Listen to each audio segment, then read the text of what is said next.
Okay, imagine this. Mm-hmm. A disease has been around for centuries, really shaped human history. And Yeah. then get this, it's actually easily curable. We've had the tools for, what, over 100 years? That's right. But it still kills more people every single year than almost any other infectious disease out there. It's pretty staggering when you put it like that. Yeah, it sounds like, I don't know, bad sci-fi, right? Yeah. But that's the actual reality of tuberculosis, TB. Yeah. A lot of it, maybe you listening included, probably think of TB as like a historical thing. Done, cured, forgotten. Something from old novels, maybe? Yeah, exactly. But the truth is much more serious, Mm-hmm. much more current. So today we're going to do a deep dive into TB. We're using a really excellent summary of John Green's book, Everything is Tuberculosis, The History and Persistence of Our Deadliest Infection. It's a powerful book, and the summary does a great job capturing its core. It really does. It gets the main ideas, the human stories, which are so important, and just the real urgency of his message. So our mission today is to unpack TB, not just the science, or the history bits. Right, it's more than that. It's this huge human story. Resilience? Yeah. But also systemic neglect, global inequality. It's heavy stuff. It connects a lot of dots. Yeah. So the big question for you to think about as we go is, why? Why does TB still persist like this? And what does our response, or maybe our lack of response, say about us? About our priorities as a global society. Exactly. Okay, let's dig into this. It's fascinating, definitely challenging, but really important. History, personal stories, the moral questions, it's all in there. Let's do it. So for centuries, TB, it's cast this huge shadow. They called it the White Plague. A chilling name, and accurate for a long time. It affected everything, health, sure, but also culture, politics, even art. It really permeated society. And the part that just, well, it blew my mind reading this summary, it was back in the 19th century. They called it consumption then. And somehow, this awful, deadly disease got romanticized. It's bizarre, isn't it, that perception? Totally bizarre. Like being pale, having a delicate cough, being thin. These were seen as signs of beauty, artistic sensitivity. Poets, artists, their suffering was reinterpreted as like a sign of creative genius. It's just wild. People dying horribly, and it gets spun into this tragic, almost desirable aesthetic. What's fascinating here, and Green really points this out, is how that perception, that cultural idea of the disease, can be so completely different from the scientific reality. Right. And that difference, that gap, it gets in the way of actually understanding the disease and, crucially, doing something effective about it. Yeah, it's like the narrative actively worked against finding a real solution. The scientific knowledge advanced, but the stories society told itself didn't keep pace, with deadly results. Because that romantic view, it just totally ignored the brutal truth. Completely. TB wasn't some noble decline. It was bacteria literally eating away at people's lungs, their bodies. It was gruesome. It tore through families, generation after generation, often hitting the young hardest. Taking them before they'd really lived. And then, boom, science steps in. Robert Koch identifies the bacteria, Mycobacterium tuberculosis, in 1882. A landmark discovery should have been the turning point. Logically, yes. That should have been the beginning of the end. And yet, Yeah. here we are, over 140 years later. Still the world's deadliest infection. It's just this central paradox, isn't it? Absolutely. And that's what Green keeps coming back to. Okay, so we've got the history, the weird romanticism, the scientific breakthrough that somehow wasn't the end. The big picture stuff. Right, but to really grasp the human cost, the real stakes here, Green tells a very personal story. His friendship with a young man named Henry. This is where it gets really grounded. Yeah. He met Henry in Sierra Leone back in 2019.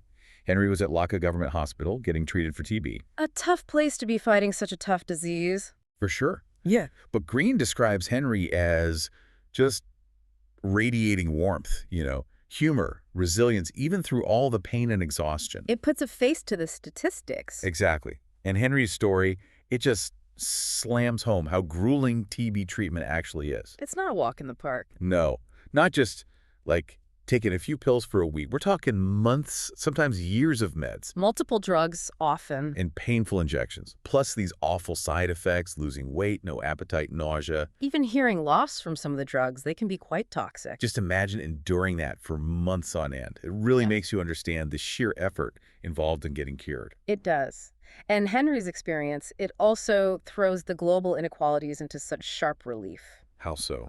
Well, in richer countries, TB is pretty rare now. If you get it, you're diagnosed relatively quickly, you get treatment, you're monitored closely. Right, the system is generally there. But in poorer countries, places with weaker healthcare systems, it's a whole different story. Delays in diagnosis are common. Which lets the disease progress. Exactly. Then there are drug shortages, treatment gets interrupted. All these things make it so much harder to actually beat the disease. So it's literally the same bacteria, but the outcome is massively dependent on where you happen to live. It's almost like two different diseases based purely on geography and economics. The privilege of access. That's a stark way to put it. So if the science is there, the cure exists, and the big difference is access. Is Green basically arguing that TB sticks around not because of biology, but because of, well, us, because of choices we make about fairness and politics? That's precisely his core argument. It's provocative, definitely, but central to the book. Okay. Green says TB persists not because we lack the science, but because we choose systems that allow it to persist. It's about our social structures, our political decisions, our economic priorities. So where does it thrive then, according to him? Exactly where you'd expect, unfortunately. Deep poverty, poor nutrition, fragile healthcare systems. Places where people are already vulnerable. Right. It spreads easily in crowded housing, prisons, refugee camps. It hits communities already struggling with inequality the hardest. So he calls it a disease of neglect. He does, and it's a powerful framing. It's not just caused by a bacterium, he argues. It's caused by neglect, by policies that leave vulnerable people behind, by systems that maybe prioritize profit or politics over actual human lives. Wow, so the bacteria is just exploiting the weaknesses we create or allow. That's the implication. The conditions for it to flourish are, in many ways, man-made. And if we have the tools to stop it, the drugs, the diagnostics, why aren't they reaching everyone who needs them? That's the fundamental question he poses. Okay, so it's a societal problem, a political problem, and then, as if that weren't enough, There's another layer. drug resistance. This just feels like piling on, doesn't it? How does that even happen? It's a direct consequence of the problems we just discussed. When treatment is interrupted, maybe the drugs run out, maybe the patient can't afford to continue, maybe the clinic closes. Right, the inconsistencies. The bacteria aren't fully wiped out. The ones that survive are often the tougher ones, the ones slightly less affected by the drugs. They multiply. So we're essentially breeding stronger bacteria by not finishing the job properly. In effect, yes. It's basic evolution, accelerated by inconsistent treatment pressure. We inadvertently select for resistance. And the result, treating these resistant strains, it's harder. Much harder, way more expensive. The drugs needed are often more toxic, the treatment takes even longer, and the success rates are lower. It's a nightmare scenario. And this isn't just bad luck or a purely medical issue. No, Green frames this squarely as a systemic failure. It's a lack of sustained global funding. It's those weak healthcare infrastructures we talked about. It's political indifference allowing these resistant strains to gain a foothold and spread. And the burden falls. Disproportionately on the poorest communities and countries. Again, He connects this to specific policy decisions too, right? Like foreign aid cuts. absolutely. He shows how decisions made in wealthy capitals, like reducing foreign aid budgets, can have direct, fatal consequences on the ground. How so? Well, treatment programs lose funding. Patients who were getting medicine suddenly aren't. They're abandoned mid-treatment. Which fuels resistance. Exactly. More resistance, more suffering, more death. It's a direct line from a policy choice to a human tragedy multiplied thousands of times over. So what does this all mean for actually winning the fight against TB? If our own systems, our own cures, can be undermined like this. It means we can't just focus on the medicine, we have to fix the systems. Green argues forcefully that things like funding cuts aren't just budget lines, there are policy choices with life or death consequences. He points to historical examples too, like how colonial policies sometimes segregated populations in ways that concentrated the disease, or modern issues around intellectual property rights, sometimes hindering access to cheaper drugs. So the inaction itself is a kind of policy. That's a core part of his argument. The status quo, the failure to act decisively, is a choice with predictable outcomes. And the implication for the future, if we don't tackle these root causes, the poverty, the inequality, the lack of political, we'll just keep chasing the disease, battling ever stronger strains, always one step behind. It's really something how disease can, seep into everything. Culture, too. In surprising ways. Yeah, like the book mentions sanatoriums, these places built for treating TB patients, often isolated. Designed for rest and fresh air. Right. And ironically, Their design influenced architecture more broadly. This push for more light, more air in homes, it came partly from how they thought TB spread. An unexpected legacy. And get this, Adirondack chairs. Apparently, their design has links back to sanatorium furniture. Huh? Who knew? Little echoes in everyday objects. Even cowboy hats. Yeah. Certain styles apparently have some connection to the era and the disease.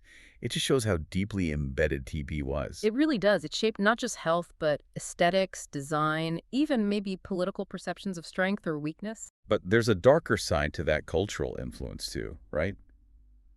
Stigma. Absolutely. What's fascinating and deeply troubling is how these cultural narratives, even the ones that seem kind of neutral, can carry or reinforce bias. Like what?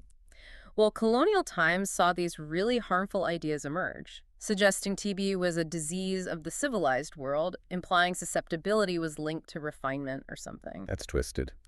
And then conversely, racist narratives sometimes just ignored or downplayed TB's devastating impact in colonized places, treating it as somehow normal or inevitable for those populations. Yeah. So these misconceptions, they fueled prejudice. Definitely. And they slowed progress. If you don't acknowledge the true scope of the problem everywhere, or if you blame the victims, you're not going to develop effective, equitable solutions. It shows how culture shaped science and policy in ways that aren't always obvious or good.